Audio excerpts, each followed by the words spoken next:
Hello everyone and welcome to Darbhanga study zone. और ये आपका सेट नंबर 2 है। इससे पहले मैंने एक सेट करवा दिया है, ठीक है। और ये सेट जो है प्रीवियस ईयर के क्वेश्चंस हैं और ये सिर्फ साइंस के क्वेश्चंस होंगे और इसमें सभी टाइप के क्वेश्चन होंगे, यानी कि शिफ्ट में जो भी क्वेश्चन पूछे गए होंगे, चाहे वो न्यूमेरिकल हो या फिर वो जो भी हो, ठीक है। सारे क्वेश्चंस करवाए जाएंगे, ठीक है। हर एक शिफ्ट में लगभग 20 से 25 क्वेश्चंस पूछे गए हैं। और एक बात ध्यान रखने वाली बात है कि जिसका साइंस बेहतर होगा, सिलेक्शन तो वही ले जाएगा, सीट वही ले जाएगा, इसीलिए साइंस पे ध्यान देने की ज़रूरत है, ठीक है। तो चलिए शुरू करते हैं।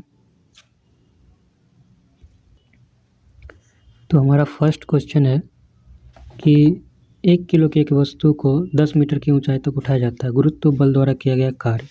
हमें पता है कार्य का जो फॉर्मूला होता है फोर्स इंटू डिस्प्लेसमेंट, ठीक है, बल गुने, ठीक है, विस्थापन। तो फोर्स कितना हो जाएगा, तो आपको पता है ग्रेविटेशनल फोर्स, गुरुत्व बल जो होगा वो जितना बॉडी का वेट है, मास है 1, और गुने यहाँ पे जी का मान दे रखा है 9.8, नहीं तो नॉर्मली हम 10 ले लेते हैं, और डी का जो वैल्यू है हमें 10 मीटर दे रखा है। और एक और बात कि देखिए, क्योंकि ये क्या है, अपोजिट है, देखिए हम उठा ऊपर रहे हैं और बल जो है नीचे लग रहा है, ठीक है। डिस्प्लेसमेंट ऊपर हो रहा है और फोर्स जो है नीचे लग रहा है, यानी कि उल्टा हो रहा है, तो इसका हम माइनस में वैल्यू आएगा, ठीक है। तो इसलिए हम माइनस लगा देंगे। तो ये कितना हो जाएगा, ये हो जाएगा 98 माइनस का जूल। तो ये हमारा फोर्थ ऑप्शन सही है। ये फॉर्मूला आप याद रखेंगे, कार्य बराबर होता है बल गुने विस्थापन, ठीक है। Work equals to force into displacement. Direct इस पर क्वेश्चन पूछ लिया जाएगा, ठीक है। नेक्स्ट क्वेश्चन हमारा है कि 520 ग्राम पानी में 45 ग्राम नमक मिलाकर 1 विलयन तैयार किया जाता है। द्रव्यमान का सांद्रता या द्रव्यमान प्रतिशत ज्ञात कीजिए, ठीक है। द्रव्यमान प्रतिशत निकालने के लिए आप क्या करेंगे, कभी भी आपको ये पूछे, सांद्रता पूछे या द्रव्यमान का सांद्रता के संदर्भ में द्रव्यमान प्रतिशत पूछे, आपको कुल पहले ऊपर में कुल जो वैल्यू है, कुल जो द्रव्यमान है वो लेना है ऊपर में, ठीक है। सॉरी, आपको ऊपर में लेना है कि जितना जो है हमारा प्रतिशत पूछ रहा है, तो जितना भी ये दे रखा है ना सॉल्यूट, उसको ऊपर लेना है। कुल द्रव्यमान नीचे लेना है। नीचे कितना होगा, 520 प्लस 45, और इसको किससे गुना कर देना है, 100 से। याद रखेंगे कि जितना भी आपको विलेय है, ठीक है, विलेय यानी कि सॉल्यूट जो हम ऊपर से मिला रहे हैं विलयन में, जो कम मात्रा में अक्सर होता है, उसको ऊपर रखना है। नीचे आपको कुल जो विलयन में जो आयतन है, कुल जो विलयन का द्रव्यमान है या आयतन है, उसको नीचे लिखना है। और इसको पता है इसमें 520 ग्राम पानी में 45 ग्राम नमक मिला है, तो कुल कितना हो जाएगा, 520 प्लस 45, और ये कितना है हमारा 45, मिला कितना है 45 हमारा सॉल्यूट है, इसको अंदर से गुना कर देंगे, इतना परसेंट हो जाएगा। जब आप इसको कैलकुलेट कीजिए तो ये आएगा 7.96%। आप कैलकुलेट करके देख सकते हैं, इतना ही आएगा। तो जब भी आपको निकालना हो द्रव्यमान प्रतिशत या सांद्रता का प्रतिशत, जब भी निकालना हो या आयतन प्रतिशत, तो आप ऊपर में लिखेंगे जितना आप मिलाया जा रहा है एक्स्ट्रा सॉल्यूट, जितना भर रहे हैं, जिसको हम विलेय कहते हैं, और नीचे पूरा विलयन जितना है, ठीक है, कुल, और उसको 100 से गुना कर देंगे, ठीक है। चलिए आगे बढ़ते हैं। निम्न में से कौन सा कथन गलत है, सभी रज्जु की कॉर्डेटा ही कहते हैं। तो कॉर्डेटा पहला ऑप्शन है कि पृष्ठीय तंत्रिका नाल होती है, सही है। तीसरा है कोलोमेट होते हैं, सही है। और चौथा है मेरुदंड होता है, ये भी सही है, ठीक है। तो ये हमारा ऑप्शन जो है ये क्या है, गलत है। डाइप्लोब्लास्टिक नहीं होता है, ये ट्राइप्लोब्लास्टिक होता है, ठीक है। आगे चलेंगे। नेक्स्ट हमारा क्वेश्चन है कि ऐसे तो दिन के रासायनिक गुण समान होते हैं लेकिन परमाणु द्रव्यमान भिन्न भिन्न होते हैं, को क्या कहा जाता है। तो देखिए, परमाणु द्रव्यमान भिन्न भिन्न होता है। अगर ये यहाँ पे ये गड़बड़ है कि अगर परमाणु द्रव्यमान अगर सेम होता तो क्या हो जाता, सम भारिक हो जाता, ठीक है। इसलिए इसमें थोड़ा क्या है, डिस्क्रिपेंसी पाया गया। इस क्वेश्चन को सभी के लिए नकार दिया गया होगा, सभी को इसका मार्क्स मिला होगा। लिटमस विलयन किस चीज़ से निकाला जाता है, तो लिटमस पेपर जो है या लिटमस विलयन जो है वो लाइकेन नाम के पौधे से निकाला जाता है, ठीक है। ये बात ख्याल रखेंगे। नेक्स्ट है हमारा कि तरल अवस्था में पाई जाने वाली अधातु है। याद रखेंगे, जब भी आपसे धातु पूछे तो पारा होगा, और अब अधातु पूछे तो ब्रोमीन होगा, ठीक है, इसमें कन्फ्यूजन नहीं होना है। ब्रोमीन क्या है, नन मेटल है, ठीक है, और मेटल पूछे तो पारा यानी कि Hg, ठीक है ना, मरकरी। चलिए आगे चलते हैं। नेक्स्ट क्वेश्चन है, किस मिश्र धातु में टिन होता है? तो आपको पता होगा सोल्डर जो है टिन और लीड यानी कि सीसा और टिन का मिश्र धातु है, ठीक है ना, तो ये हमारा सोल्डर है। अब नेक्स्ट है, 25 डिग्री पर हवा में ध्वनि की गति कितनी होती है? तो ये होती है 340 मीटर पर सेकंड, ठीक है। एनसीईआरटी किताब में एक टेबल दे रखा है, अगर आपके पास एनसीईआरटी किताब हो 9th का तो उसमें आप ध्वनि चैप्टर उल्टा के ये चीज़ पढ़ सकते हैं, ठीक है, इससे जो सीधा क्वेश्चन पूछा गया था। नेक्स्ट क्वेश्चन पे चलते हैं कि निम्नलिखित में से गुरुत्वीय स्थिरांक जो है जी, इसका इकाई क्या होगा? तो आपको पता होगा कि गुरुत्वीय जो बल होता है वो होता है जी m1 m2 upon r square.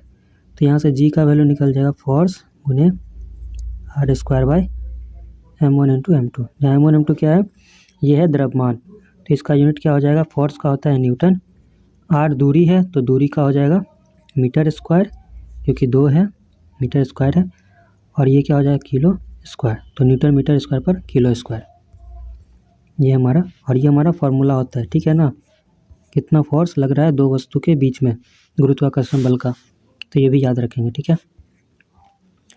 Next question है, पौधे में फ्लोएम क्या करता है? तो फ्लोएम जो है भोजन को क्या करता है, इधर उधर ले जाता है, पत्ता में जो भोजन होता है उसको और दूसरे पार्ट में पहुंचाता है, ये फ्लोएम। और जाइलम क्या करता है, बाद में की चीज़ है पानी, खनिज, ये सब जाइलम का काम है, ठीक है। नेक्स्ट आगे करते हैं कि अगर 2 एम्पियर का विद्युत धारा 5 ओम के प्रतिरोध में रखा जा रहा है तो 1 मिनट में कितना आवेश जो है प्रवाहित हो रहा होगा? पता होगा Q इक्वल्स टू फार्मूला होता है I गुने T, I मतलब कि करंट, विद्युत धारा कितना है 2, ठीक है, और आपका T कितना है 1 मिनट, तो उसको हम सेकेंड में कन्वर्ट करेंगे 60 सेकेंड, ठीक है, तो कितना हो जाएगा 120 कूलम्ब, ठीक है ना। Q का वैल्यू होता है कूलम्ब, चार्ज का जो यूनिट होता है वो कूलम्ब होता है, तो ये हमारा आंसर हो गया। याद रखेंगे Q इक्वल्स टू IT, जहाँ पे Q क्या है, Q है हमारा आवेश, I है हमारा विद्युत धारा, T है हमारा समय, और इस सब को हमेशा ऐसा यूनिट में रखेंगे, जैसे मैंने T को मिनट में दे रखा था उसको ऐसा यूनिट सेकंड में कन्वर्ट कर लिया। हाइड्रोकार्बन जब पूर्ण दहन होता है तो उसके प्रति क्या प्राप्त होता है उसके बाद? तो आपको कार्बन डाइऑक्साइड और जल प्राप्त होता है, ठीक है, ये याद रखना है, ठीक है। कोई भी हाइड्रोकार्बन जलेगा तो कार्बन डाइऑक्साइड और जल प्राप्त होगा। निम्नलिखित में से किस प्रकार के प्रजनन में अधिक विविधता पाई जाती है? तो आपको याद रखना है कि ये जो है लैंगिक जनन में, ठीक है ना। चलिए, लैंगिक जनन में जो अधिक विविधता पाई जाती है। नेक्स्ट है, मुक्त रूप से गिरने के दौरान पिंड किस स्थिति में होता है?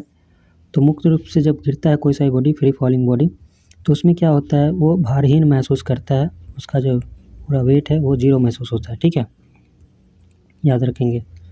नेक्स्ट है, यदि कार्य का मान धनात्मक हो तो जिस निकाय पर कार्य हो रहा है उसकी ऊर्जा में ह्रास होता है, मान शून्य होता है, नियत रहता है, या फिर वृद्धि होता है? तो वृद्धि होगा, जिस पे काम होगा उसका ऊर्जा क्या होगा, बढ़ेगा, ठीक है ना, और पॉजिटिव कार्य होगा तो, धनात्मक कार्य होगा तो। नेक्स्ट है हमारा, भ्रूण के लिए भोजन संग्रहित करने वाली जनन कोशिका कहते हैं मादा युग्मक कहते हैं, ठीक है, ये बात याद रखेंगे, ठीक है।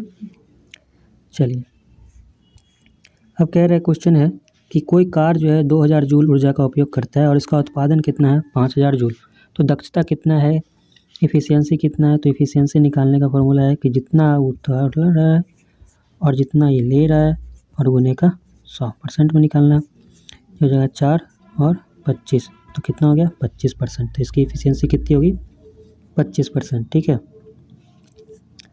नेक्स्ट है हमारा, स्क्लेरन में कोशिका भित्ति किस चीज़ के कारण मोटी हो जाती है? तो ये लिग्निन के कारण मोटी होती है, ठीक है ना, ये याद रखेंगे, ठीक है। नेक्स्ट चलते हैं, निम्नलिखित में से कौन सा अम्ल हमारे पेट में उत्पन्न नहीं होता है? ठीक है, तो देखिए लैक्टिक अम्ल होता है, हाइड्रोक्लोरिक अम्ल होता है, सल्फ्यूरिक अम्ल नहीं होता और एसिटिक अम्ल भी नहीं होता है। इसमें 2 ऑप्शन ये हो गया, इसलिए इसे क्या कर दिया गया, डिस्क्रिप्टेंसी इसमें हो गया था और इसे इसका मार्क्स सभी को मिला होगा, ठीक है। और आपको पता होगा हाइड्रोक्लोरिक अम्ल तो हमारे में मिलता ही है, ठीक है। तो ये कहानी है। नेक्स्ट क्वेश्चन है, स्थितिज ऊर्जा का मान पूछ रहा था, क्या होता है फार्मूला। तो स्थितिज ऊर्जा जो है पोटेंशियल एनर्जी, इसका फार्मूला होता है mgh, ठीक है। और जो काइनेटिक एनर्जी है गतिज ऊर्जा, इसका होता है हाफ mv²। ये दोनों फार्मूला याद रखेंगे, सीधा इस पर क्वेश्चन बन जाएगा। पोटेंशियल एनर्जी स्थिर ऊर्जा जो स्थिति के कारण होता है, mgh होता है फार्मूला। g का मान बताइए होगा 10 मीटर पर सेकेंड स्क्वायर, h जितना ऊंचाई होगा, m जितना उसका वजन वेट हो मास होगा, द्रव्यमान होगा। काइनेटिक एनर्जी जो गति के कारण होता है, तो m मास यानी कि द्रव्यमान, v जितना उसका गति है, वेलोसिटी है, उससे निकाल देंगे, ठीक है। ये दो फार्मूला याद रखेंगे। अगला है हमारा कि निम्नलिखित में कौन सा विद्युत के तापीय प्रभाव के व्यवहारिक अनुप्रयोगों पर आधारित नहीं है। तो तापीय प्रभाव हीटिंग इफेक्ट बताइए, आयरन हीटिंग इफेक्ट पे है। टोस्टर मतलब होता है गर्म, जो कहते हैं ना गर्म करने वाला, भूजने वाला, ठीक है। टोस्टर ये भी हीटिंग इफेक्ट पे है। केतली जो है ये भी हीटिंग इफेक्ट पे है, लेकिन इलेक्ट्रिक घंटी नहीं है, ये जो है मैग्नेटिक इफेक्ट पे है, ठीक है ना, ठीक है, चुंबकीय प्रभाव पे है, ठीक है। तो ये बात याद रखेंगे, ठीक है, चुंबकीय प्रभाव है, ठीक है। आगे बढ़ते हैं। मेंडलीव की आवर्त सारणी में क्षैतिज स्तंभ को क्या कहा जाता है, तो क्षैतिज स्तंभ को आवर्त कहा गया है, ठीक है ना, मेंडलीव के आवर्त सारणी में, ठीक है। चलिए आगे कहते हैं, ध्वनि संचरण के समय माध्यम में कणों की उच्च घनत्व के क्षेत्र को क्या कहा जाता है। तो देखिए ध्वनि जो संचरण होता है तो कहीं क्या होता है, बहुत ज़्यादा घनत्व हो जाता है, ठीक है, और कहीं क्या है, कम होता है, ठीक है। घनत्व मतलब कहीं ज़्यादा घना हो जाता है, तो उसको हम संपीड़न कहते हैं, ठीक है ना, ये बात याद रखेंगे। ये सब 9th के NCERT से क्वेश्चन बन रहा है, ठीक है। और ये क्वेश्चन है, निम्नलिखित में से कौन सा एक तत्व नहीं है, तो हीलियम तत्व है, कॉपर तत्व है, ऑक्सीजन भी तत्व है, ये तीनों तत्व है। पानी जो है ये कंपाउंड है, ठीक है, ये यौगिक है, ठीक है ना, H2O, ठीक है ना, तो ये हमारा नहीं है। तो गाइस ये था आपका इस शिफ्ट का लगभग 24 से 25 क्वेश्चन, ठीक है, जो इस शिफ्ट में पूछे गए थे। ग्रुप डी के 2018 में जो वैकेंसियाँ आई थी उसमें से ये सब क्वेश्चन है। आशा करता हूँ आपको अच्छा लगा होगा। अगर आपको अच्छा लगा है तो एक लाइक ड्रॉप कर दीजिए, ठीक है, और अपने दोस्त को शेयर कर दीजिए, ठीक है। ये चैनल मेरा न्यू है, ठीक है, इस पर ज़्यादा सब्सक्राइबर नहीं है, आप लोग को वैसे ही शो नहीं हो रहा होगा, ये नॉर्मल बात है, ठीक है। तो आप लोगों से रिक्वेस्ट है कि शेयर कीजिए और अपने दोस्त को सब्सक्राइब कराइए। मैं अक्सर वीडियो डालता रहूँगा, ठीक है, मुझे जब भी छुट्टी मिलती है मैं डाल देता हूँ, ताकि आप लोग को भी कोई मदद मिल सके। मेरे पास 130 शिफ्ट की लगभग क्वेश्चंस है, मैंने अरेंज करके रखा हुआ है, ठीक है, तो आपका भी काम हो जाएगा। चलिए कैसा लगा आप कमेंट कीजिएगा। आप सभी का बहुत बहुत धन्यवाद। तैयारी करते रहिए, ठीक है, और देखिए कोरोना ओमिक्रॉन की वजह से डेट एक्सटेंड होता है या नहीं होता है। नहीं होना चाहिए, हम लोग ऑलरेडी बहुत वेट कर चुके हैं 3 साल, ठीक है। चलिए तो रखते हैं, बहुत बहुत धन्यवाद।